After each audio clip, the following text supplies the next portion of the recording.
Assalamualaikum warahmatullahi wabarakatuh. Innal hamdalillah nahmadu wa nasta'inuhu wa nastaghfiruh wa na'udzu billahi min syururi anfusina wa min sayyiati a'malina. May yahdihillahu fala mudhillalah wa may yudlil fala hadiyalah. Asyhadu an la ilaha illallah wa asyhadu anna Muhammadan abduhu wa rasuluhu la nabiyya ba'd. Allahumma fassalli wa sallim ala hadzal nabiyil karim Muhammadin sallallahu alaihi wasallam la nabiyya ba'd. Baiklah Bapak-bapak, Ibu yang berbahagia serta generasi muda yang saya sayangi. Pada kesempatan ini kita akan melanjutkan membaca buku Madrasah Ramadan, cara menyambut dan mengisi bulan Ramadan agar lebih bermakna. Disusun oleh Dr. Aid Al-Qarni. Bismillahirrahmanirrahim. Manfaat puasa bagi orang yang melaksanakannya. 1. Takwa kepada Allah. Sebagaimana disebutkan dalam penutup ayat puasa, puasa adalah salah satu sarana yang dapat mengantarkan seseorang menjadi bertakwa. Sebab puasa dapat melemahkan keinginan untuk melakukan maksiat, menolak segala perbuatan dosa dan menahan diri dari melakukan kesalahan dan kekilafan. 2. Memberi banyak waktu luang untuk ibadah. Karena kesibukan kita sehari-hari banyak menyita waktu ibadah kita kepada Allah. Bukankah yang banyak menyita waktu kita adalah makan dan minum?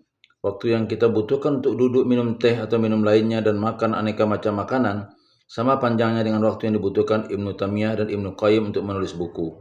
Sebagai pengabdian kepada agama ini, para ulama berkata, Ibnu Taimiyah ketika menulis kitab At-Tadmiriyah hanya memerlukan waktu dari sholat zuhur sampai sholat asar. Dan buku itu menjadi mata kuliah wajib untuk 2 semester.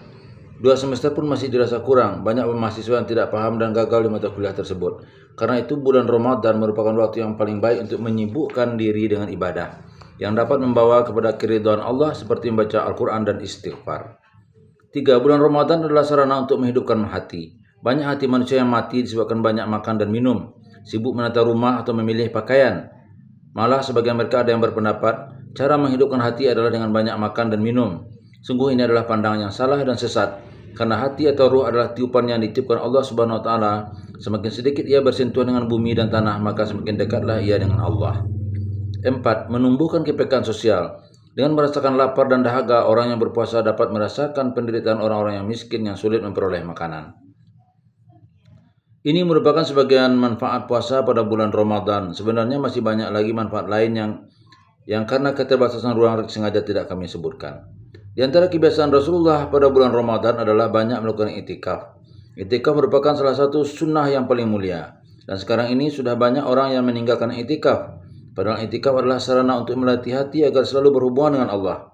Pada saat i'tikaf kita melepaskan diri dari interaksi dengan orang lain. Tidak memperbincangkan perkara duniawi dan hanya tertuju kepada Allah. Rasulullah juga selalu memberikan kabar gembira kepada umatnya bahwa setiap malam bulan Ramadan Allah akan membebaskan 100.000 kaum muslimin dari panasnya api neraka, dan pada akhir bulan Ramadan Allah akan membebaskan dari api neraka sejumlah kaum muslimin yang telah dibebaskan setiap malamnya 100.000 kali 29 hari. Adakah kabar gembiranya lebih besar dari ini?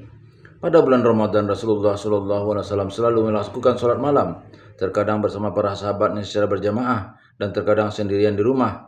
Dan pada masa Umar bin Khattab, seluruh umat Islam dikumpulkan untuk melaksanakan sholat tarawih secara berjamaah. Puasa merupakan latihan terbaik untuk membentuk diri menjadi orang yang sabar dan melatih hati untuk selalu merasa dekat dengan Allah. Dalam hadis diriwayatkan, tidaklah seorang hamba berpuasa fisabilillah kecuali dia akan dijauhkan oleh Allah dari api neraka sejauh jarak 70 tahun.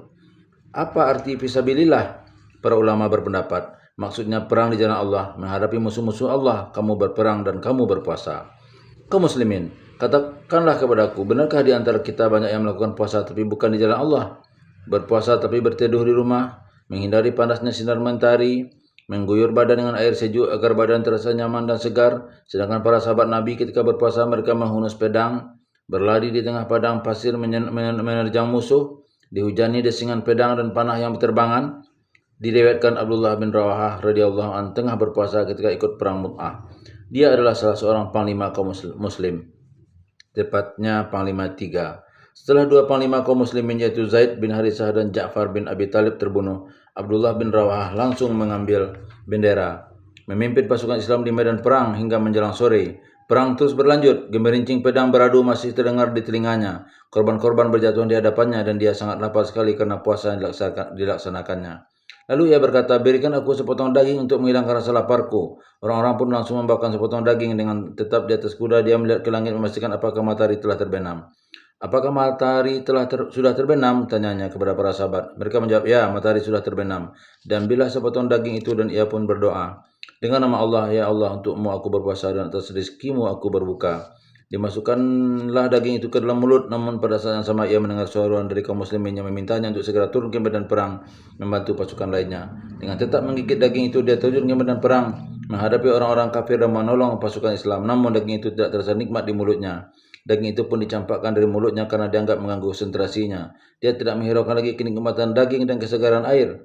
Pedangnya dihunuskan kepada musuh, kudanya dilajukan ke medan perang hingga perang berakhir dan dia sudah berada di surga Allah. Menikmati makanan dan minuman yang dihidangkan Allah untuk berbuka. Dia mati di medan perang dalam keadaan perut kosong dan tenggorokan kering, menghadap Allah dengan keharuman darah yang melumurinya dan keharuman mulut orang yang berpuasa. Semoga Allah meridai kalian wahai para pejuang agama Allah yang berjuang dalam keadaan lapar. Semoga Allah meridai kalian yang berjuang dan menghadapi kesulitan dalam keadaan perut lapar.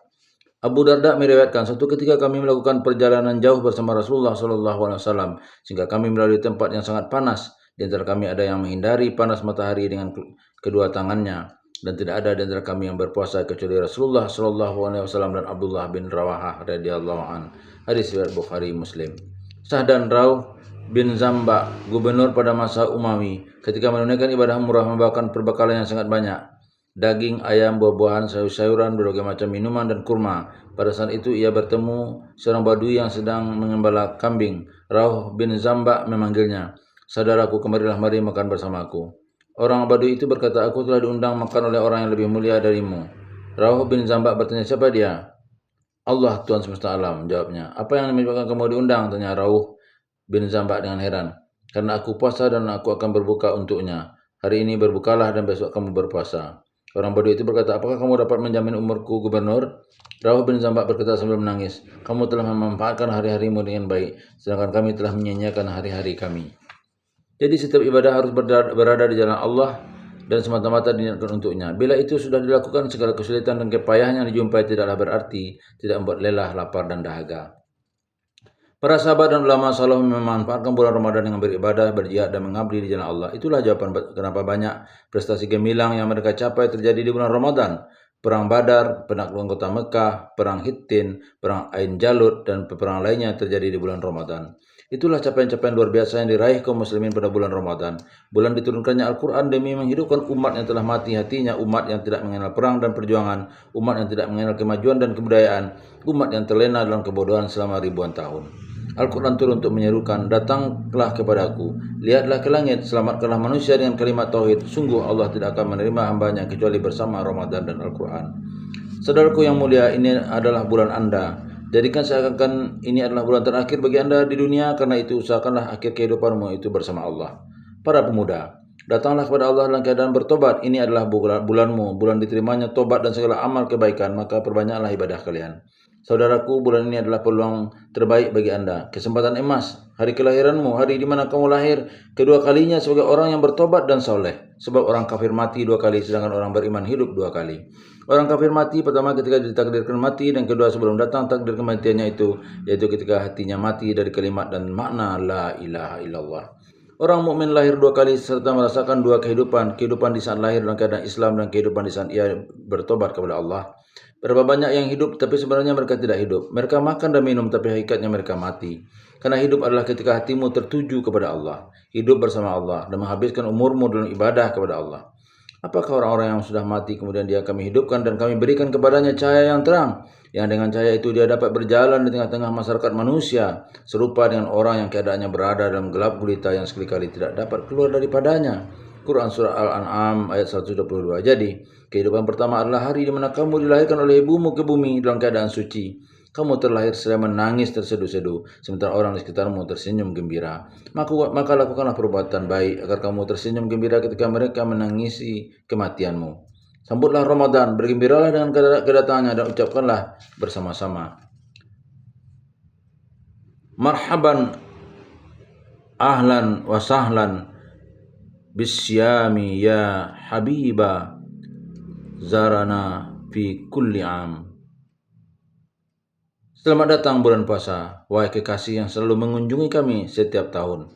Aku memohon kepada Allah semoga menerima perbuatan baik kita, mengampuni dosa-dosa kita, menjadikan kita golongan yang dibebaskan dari api neraka pada bulan yang mulia ini, menjadikan kita dapat melakukan tobat kepadanya, dan menjadikan kita termasuk golongan yang menjadi penghuni surga, termasuk golongan orang-orang yang bertobat pada bulan ini, termasuk golongan yang mati dalam keadaan husnul khotimah, dan termasuk golongan orang-orang yang berpuasa dan beribadah semata-mata karena iman dan mengharapkan pahala dari Allah. Billahi taufiq wal hidayah. Wassalamualaikum warahmatullahi wabarakatuh.